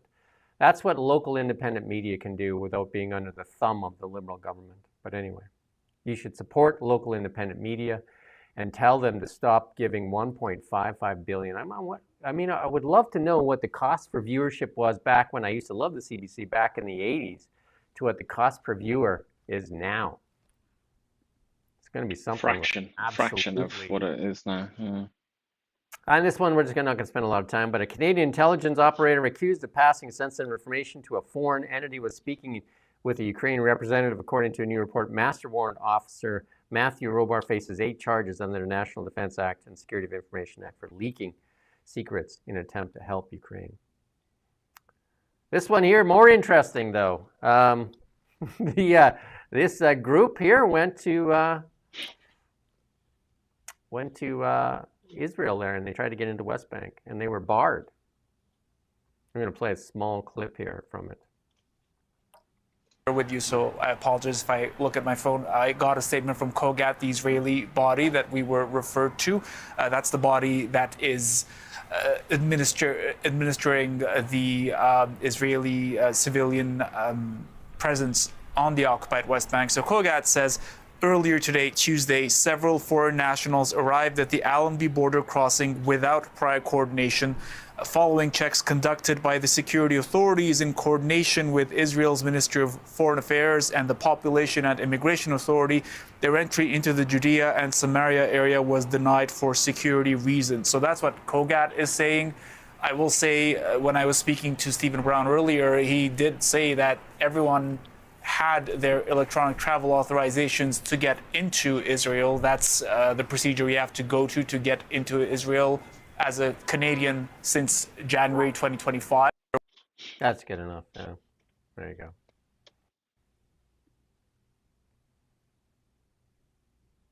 Interesting. Very. We're going to try to get through a bunch of other stuff, but somebody did talk about the truckers rally here. They said something about the bouncy castles, and Trudeau was afraid of bouncy castles. I mean, the biggest thing was that there's noise violations and parking violations that were turned into these people were seen as threats, as terrorists, and they even tried to make it, the CBC and the CP tried to make them out to be January 6th insurrectionists. I mean, they used that word all the time and said, this is our January 6th. And then they used the old Roman tactic of horses and trampled people and gave them, I mean, the Romans would have been proud of crowd control there. And they used...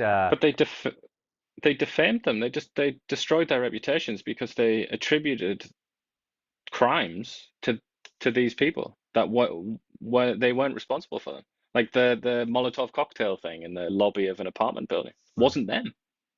Yeah. But that didn't matter because that was attributed to them, and that was enough to destroy their reputation. I mean, I even had the likes of lightning rod. I even had arguments with some of our reporters here, and they said, these truckers, they're taking my flag and they're disgracing my flag. And I'm just like, it's not your flag. They went to wherever they went to a dollar store and bought a flag. That's their flag.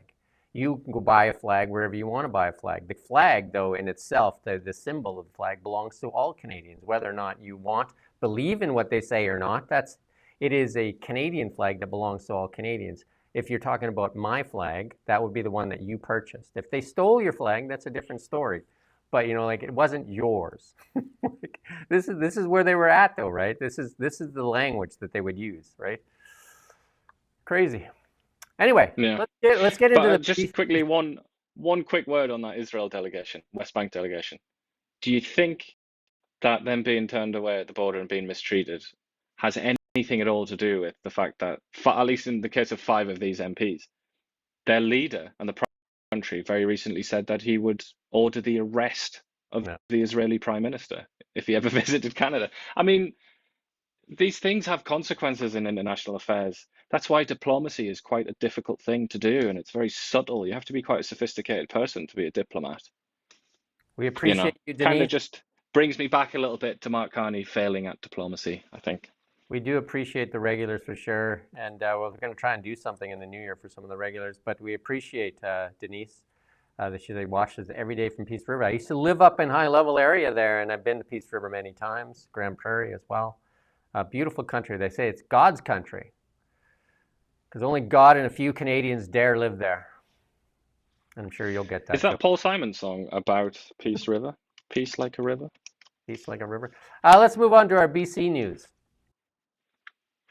Live from the Now Media Newsroom.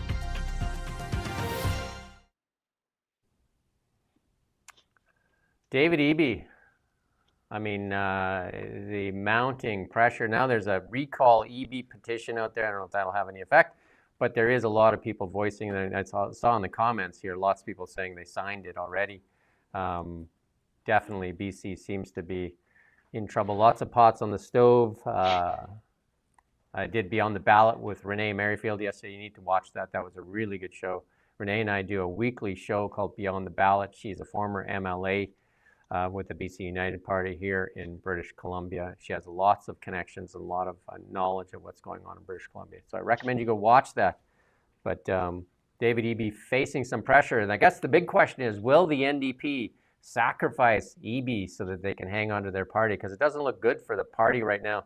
I do have an interview tomorrow with Ravi Parmar, the Forest Minister for the BC NDP. But here's Eleanor Sturko, a strong voice for she was in the Conservative Party, sitting as an independent right now when John Rustad kicked her out of the party. But she says 3 legal associations call on Eby and the NDP to stop undermining the judiciary. And that is the Canadian Bar Association, the BC Branch of National, each sent their letter to the Premier last week. The 3 associations highlighted legal and legislative options the NDP and all the governments have at their disposal to rectify issues as they see fit. In the case of the Cowichan tribes, the ruling ongoing claims of Aboriginal title is clear that David Eby must repeal DRIPA. But yeah, it's quite the mess. And Eby says that he's going to backstop $150 million in loans, but the Vancouver Sun came out with an article yesterday said it's more like $1 billion. And when I interviewed Jeffrey Moyse 4 times, he said it could be in the trillions. Had a communication with Jeffrey Moyse this morning, and he's going to come back on the show. He's made a booked already, but there's lots of new stuff that's come around. So 4 interviews already with Jeffrey Moyse and 1 coming up. And lots on that story, though. Lots on the story. In the leadership of the BC Conservatives, as John Rustad was forced aside, Gavin Dew here, one of the people Mario Conseco, when I interviewed Mario Conseco, said was one of the front runners. Gavin Dew says he will not be running in the BC Conservative leadership race, and he says that he did run when he wasn't even an MLA, he did run. I was one of the first guys to interview him at that time. That was a number of years ago. He ran in the leadership. I think that was when Wilkinson got it, I believe. Yeah, it was BC Liberals. Renee Merrifield was also, I think, in that. She was a candidate in that race, wasn't she? That's correct. And then this is part of we did the story yesterday. Steve McDonald did the story, interviewed quite a few people, including Cassie DeVeers from CHBA and Renee Merrifield as well. Apartment rent's going down. But the problem with and then those 11 mayors putting out the thing that says that the BC NDP's control of all the zoning is really hurting their cities. And now we're starting to see some, as I squeeze the toothpaste, we're starting to see some negativity in this too. Rents are coming down, which is a great thing, but also some of the developers being forced into bankruptcy and high unemployment here in Kelowna here as construction grinds to a halt. Yeah, two sides to every policy, really, and the demand for rents to come down has been consistent and strong for a long time, hasn't it? But this is all the they had with to do anything was in economics. All they had to do was cut immigration, which everybody said it wasn't us. We said it was immigration, and they said it wasn't. They said we were racist, but it turns out it was immigration and not the construction industry, and not the policies and all that. It was immigration. Because look, they cut back on the immigration, and lo and behold. And specifically in the case of Kelowna, this is related to students, isn't it? The university, I think, or a lot of it is anyway. Well, let's get into our international news as we wind her up for the day. We got a couple good ones in here though, so hang in there. Live from the Now Media Newsroom.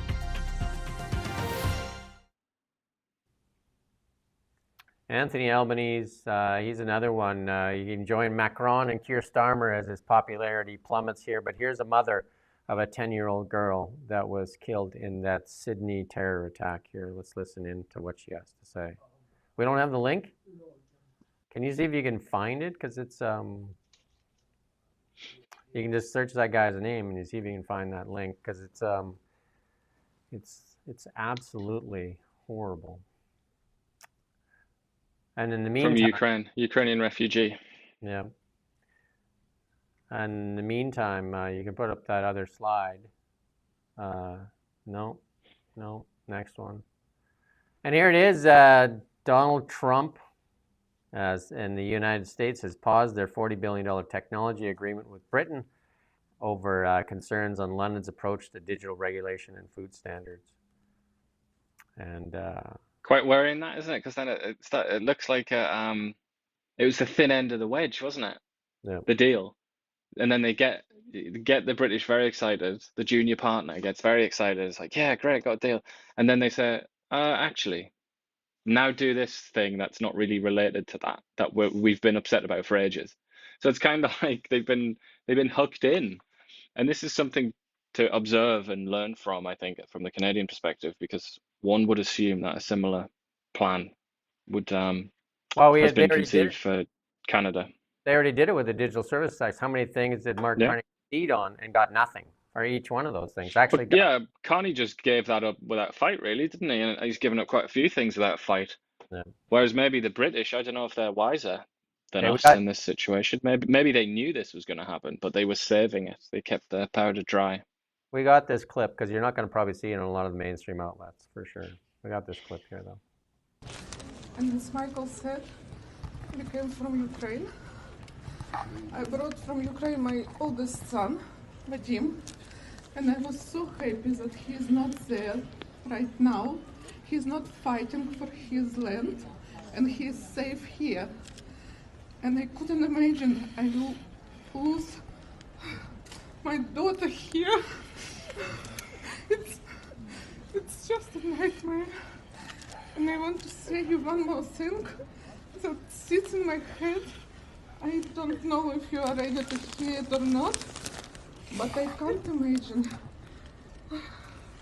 what is the monster for standing on that bridge and seeing little girl running for her father to hide with him, and he just pulled his trigger on her. I don't know. It wasn't just a bullet from a spray. It wasn't an accident. It was a bullet, just was fired on her. That's good. That's good. Crazy that I couldn't imagine speaking to the press as well. Is like crazy situation to be in, that isn't it? Like that must be the most extreme emotion that you could ever feel at any point in your life. Sad. Yeah.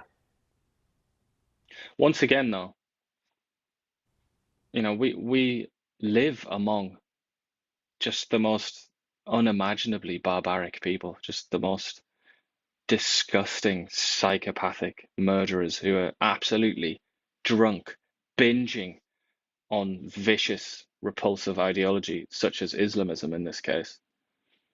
It's frightening, isn't it? It's frightening, very frightening to think that it's obviously these people are not, they don't just live in Australia, they're here too. Let's And go. it's so scary to think that. Because I need to get my head out of that. Let's go look at the CBC and see what they're covering today, because we've got to do that. Let's just see what stories that we've covered off here and see what the CBC is actually covering today. What are they focusing their attention? Mexico calls on UN to tamp down U.S. Venezuelan tensions. Sure. Trump, I got one Trump story. Maduro, Venezuela. You know, you got a lot of U.S. stories. Oscars threatened. Oscars ceremony, who cares? Storm knocks out. Like, where's the one on the bureaucrats not wanting to get a performance evaluation? Where's that one? Where's the one on the $80,000 pro-Palestine? Where's that? Where's that story? Where's the article, you know, where's the 50th article in a series bemoaning Mark Carney's reluctance to sit for interviews with the domestic press? Where's that? Where's the campaign that the CBC started to get Mark Carney to sit down for an interview? Can't see that anywhere. Where's this lady with a 10-year-old? I mean, this should be on almost every outlet across. I mean, a mother that's willing to stand up there and talk after she lost her 10-year-old. Where's that story? Where is it? Where's the pipeline? Where's the majority of Canadians? 75% of Canadians want a pipeline. Yep. Where's that story? Where is that story here on the CBC? 75% of Canadians want a pipeline. Where is that story? Even a majority of people in where is that story indeed? And where is the pressure being put on the fringe extremists who are opposed to this? Where's the questions being put to them? Why are you at odds with the majority of the Canadian population? Why do you want to exist on the fringes like that? Where's the story on 12 years to get it for approvals?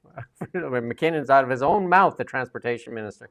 Where's the story on the security at our ports, the lack of security at the ports, and they just trust us? Where's the story on food inflation? Where's the story? Oh, what about the that woman that lied about the Islamophobia research? Yeah, where's that? Where's the story? Don't worry about it. Who cares? Where's the story on A&W and Tim Hortons asking you to subsidize them so that you can go without health care? Where's that story? Where are the stories? CBC, where are they? But instead... Mexico, Jim, excuse me, Jim. Mexico's not happy with Trump. Did you see that? That's the news. This should be called the TDS website, because really it is a propaganda network against America. It is a propaganda network against America to prop up the Liberal Party, drive fear into Canadians' hearts, and that's it. You know who protects Canada every day? The last two incursions into our airspace were protected by none other than the United States of America, because we couldn't get our jets off the ground. That's the facts, right? And the seas? Who protects the seas, the oceans, you know? Our north is protected by the United States of America with nuclear subs and nuclear warships, not by us. Yet we have a $1.55 billion machine that keeps one party in power and does not cover off the stories that need to be reported in Canada. It's a disgrace. It is an absolute disgrace. There you go. Help us get it out there more. I mean, media needs to do the job of holding power accountable, not being the mouthpiece of the government. Even there was a paper written in the government saying that the CBC is becoming an arm of the Liberal government. I didn't write it. And then here's Marco Rubio and J.D. Vance saying they're doubling down. They're doing an effectively. We're not going to play the clip. We're running out of time. They're going to play that. They're going to do a blockade, a complete blockade of tankers running out of there. I mean, this guy's been sanctioned. I mean, most of the world recognize it, and the country leaders recognize that this guy is not a legitimate government. No, I mean his only supporters are Russia to an extent, Cuba, I think. China's ambivalent. I think North Korea might have extended the hand of friendship. And then the CBC writing articles damning Trump, promoting Venezuela. What are they doing? But I mean, if you want to be very, very cynical, as I am occasionally in the habit of being, you could say that really they're trying to voice the priorities of the Canadian establishment, which would be, again, being very cynical here, guys, which would be for Venezuela to continue to be a failed state because it has lots of heavy oil. It's our main oil rival. So if Venezuela's down, we're up. So you could kind of look at it in that way, maybe, if you wanted to be exceedingly cynical. Tim Walz, now there is they're calling, there's some people calling for his resignation, and that's Linda McMahon, the U.S. Secretary of Education, and that massive fraud that went on there in the state of Minnesota. Tim Walz, like I said, Donald Trump dodged a bullet by turning his head. America dodged a bullet. I think the world dodged a bullet because right now in power could be Kamala Harris and Tim Walz. Like, I mean, holy cow. He is Macho Man. You know, Trump has that song YMCA. Tim Walz should have done Macho Man. Macho Man. It's done by the same group. It sounds like the same song. So I think it's done by the same group. Macho Man.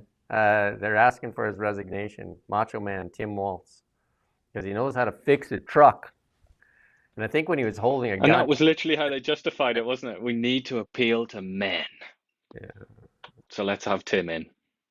Trump addresses the nation tonight, so if you want to tune in, you and I will end up watching for sure, because that's what we do. We're news junkies. So should be interesting. Zelensky, like even the New York Times now going after Zelensky. Look at that shot there, you know, on the corruption there, because a lot of that corruption linked to his own office there, like a little bit of skimming there. And I've talked to, I think I'm interviewing Denise Storchuk today. We're going to see if we can get on somebody from Kiev today, actually. I've done many interviews. I've had a former soldier that was fighting in the front lines. I've interviewed a son whose dad's fighting in the front lines. They show me some of the images there. And lots of you know, people pushing back on Zelensky now, and the corruption that's gone on there. And I mean, Canada has committed $4.5 billion, and Chrystia Freeland, the former finance minister and transportation minister, has gotten that $4.5 billion bag of cash, and the government has said that they can't tell us how they're going to spend it because it's national security. Amazing. Sounds legit. Amazing. If you're a patriot, you'll shut up and not say anything about that. Imagine if they said to you, Iain, like, Iain, we want you to go to a foreign country. Here's $4.5 billion. You don't need to tell anybody how you spent it. Just make sure you do good with it. Would there be any temptation at all for you to just, you know, take a few wads out of the bag, or make sure some people got, you know, give $100 million to some high profile thing, get them to celebrate, and then spend the rest on Krugerrands? That's probably what some might be tempted to do. Viktor Orban, he's definitely the thorn in the EU's side, and you know, and he stood up and told EU leaders no when asked for Hungary to give $50 billion to Ukraine. After, you know, he looked at how some of that money went. So he's like, no thanks.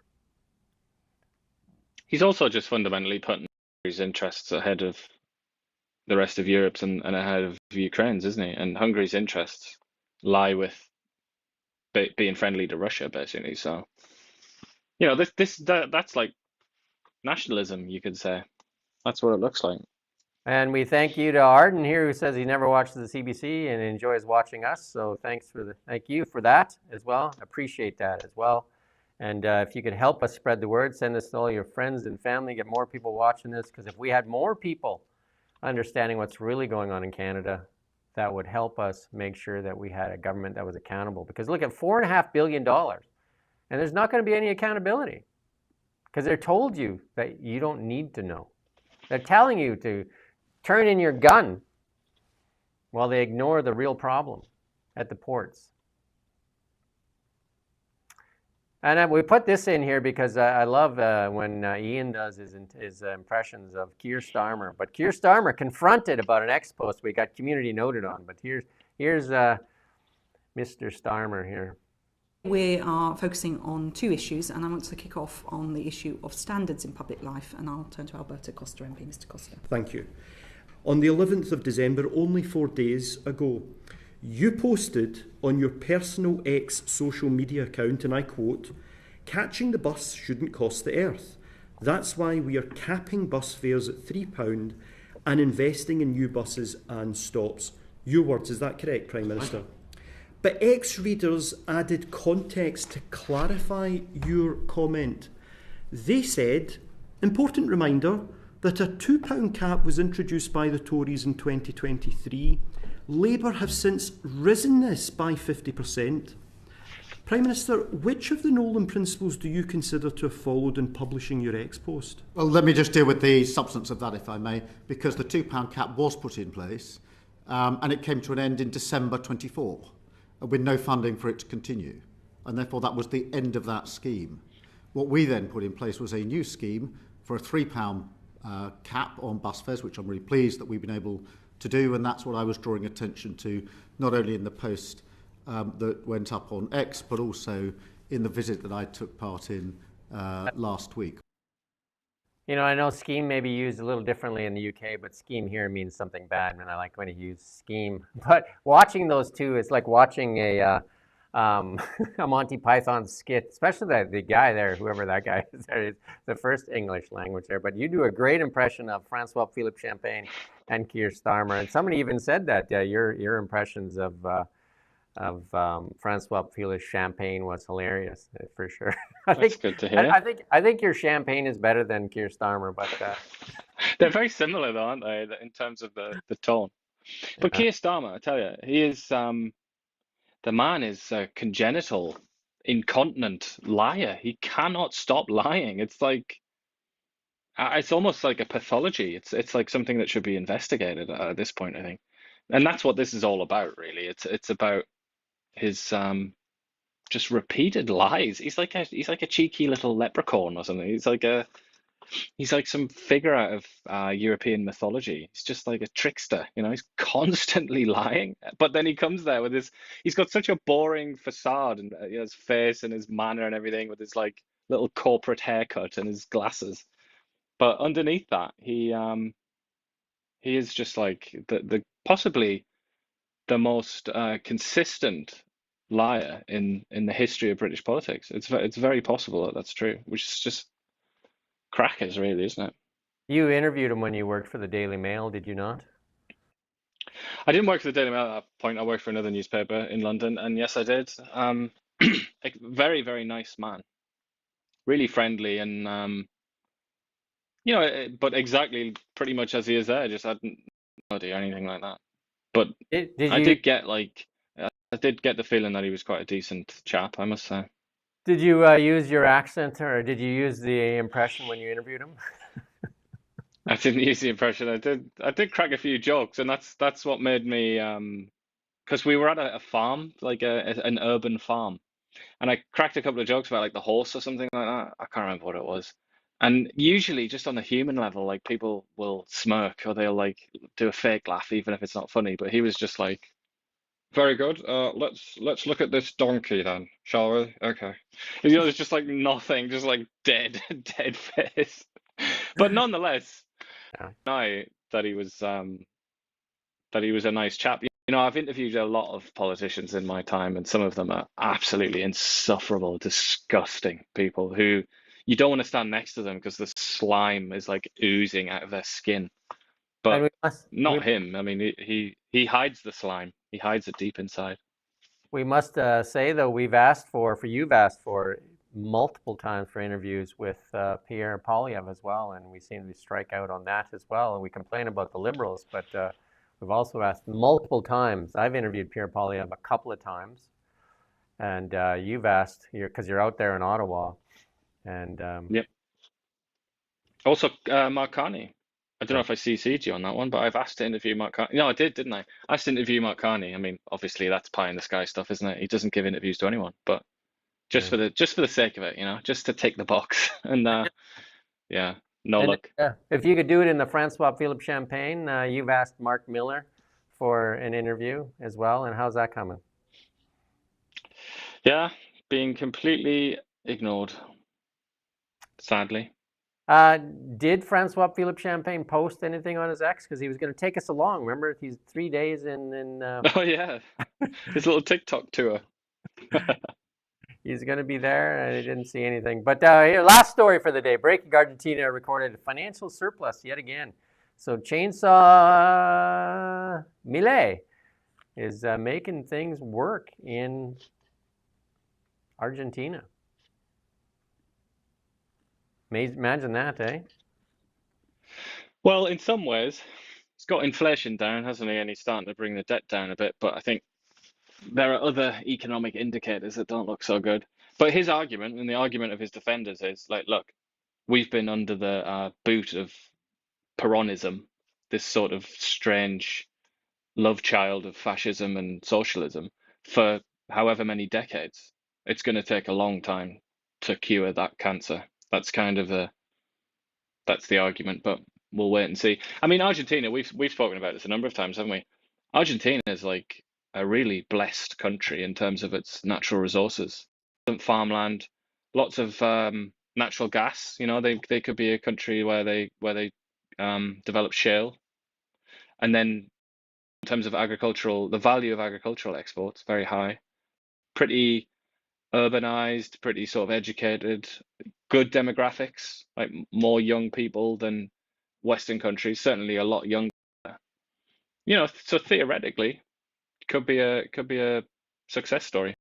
Yeah, I've got an update. I found Francois. I put it in the document. We don't have time to put it up on the screen there, but if you could just give us an update on that in Francois's voice. I'm getting you to try to do this, but if you could just tell us in Francois's voice what he accomplished yesterday. Yesterday, I spoke before global leaders at the Paris conference under the theme "Thriving in the Unpredictable." That started turning Arnold Schwarzenegger a bit, wasn't it? And then what else does he say? Nothing interesting, really. Nothing. Long-standing relationship between Canada and Europe. A new era of transatlantic partnership has arrived. And then the obligatory picture of him looking like a hobbit next to somebody twice his size. I like where he's got his hand. He can't be that small, can he? Oh, he's got it up on screen. Look where his hand is on his hip. Like, what is that? What is what is literally going on here? Napoleon visits Paris. They must be. But I have to say, and I repeat it again, there is something, a little bit of something that's quite about him, isn't there? And that is not true about some other people that we could mention, like Melanie Jolie. I don't think there's anything likable about her, I'm sorry to say. But Champagne, at least, like, I don't know, there's something, he's like a clown, isn't he? He knows he's a clown. That's the quality that he has. He's a clown that knows he's a clown and kind of like leans into it and makes, like, has fun with it. That's it. That's our show for today. Now what else have we got on the docket for the day? I don't seem to, there's something going on today. I do have Denise Storchuk. Hopefully we have that person from Kiev. We're going to talk to somebody direct from Kiev and see what's going on in Ukraine. We've had quite a few people on from Ukraine that are in the area here, and look forward to that. And then tomorrow is, what is tomorrow? Thursday. Oh, today's Wednesday. Look at that. We don't even know what's going on. But I do have Ravi Parmar tomorrow. On Friday? Yeah, that's what I meant. Sorry, the day after tomorrow. Anyway, if anybody could help convince the CBC to share some of their shekels, because obviously they're not covering off the stories. We showed you what we covered, and we went to look and see what they were covering. And I would say that word is jack. That's what they covered, jack. And the word goes with it, right? And Jack left town. Nothing. Yeah. 1.55 billion. If only they had a few, I think, was it Pascal St-Onge and Justin Trudeau wanted to double their budget, and Mark Carney was like cheap with them and only gave them an extra 150 million. Pascal St-Onge said in that interview you did with her, they wanted to double it to like $3 billion. Imagine the bonuses. Imagine the bonuses that day, eh? Joy for everyone. Joy to the world. By the way, somebody pointed out that peace like a river is an old hymn, and so I appreciate that. Thank you for sharing your knowledge. We've got some pretty knowledgeable listeners or watchers.